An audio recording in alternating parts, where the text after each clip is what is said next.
Pemirsa, Ombudsman Sumatera Selatan menyoroti pelaksanaan SPMB di sejumlah SMA negeri di Palembang.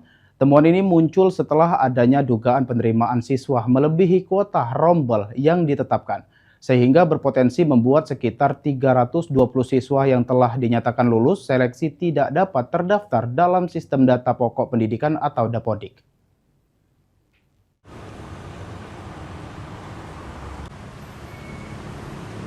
Kepala Perwakilan Ombudsman Sumatera Selatan M. Andrian Agustiansyah mengatakan Ombudsman menemukan adanya siswa yang dinyatakan lulus melalui jalur domisili di SMA Negeri Palembang.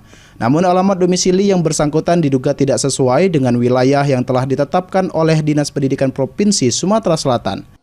Selain itu berkaitan dengan ketidaksesuaian jumlah rombongan belajar dan jumlah murid yang ditetapkan Dinas Pendidikan Sumatera Selatan dengan hasil verifikasi dan validasi Balai Penjamin Mutu Pendidikan atau BPMP Sumatera Selatan sebanyak 320 siswa, namun yang terdaftar mencapai 480 siswa.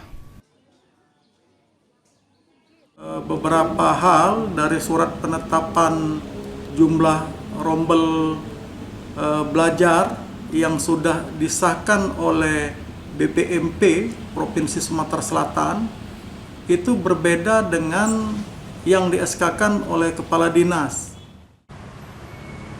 Atas jumlah temuan tersebut, Ombudsman Sumatera Selatan akan berkoordinasi dengan Ombudsman RI di Jakarta untuk menentukan langkah lanjutan. Salah satu upaya yang akan dilakukan yakni memanggil Kepala Dinas Pendidikan Provinsi Sumatera Selatan guna meminta klarifikasi sekaligus mendorong tindak lanjut terhadap berbagai persoalan yang ditemukan dalam pelaksanaan SPMB tahun ini. Ilham Wahyudi, PAL TV.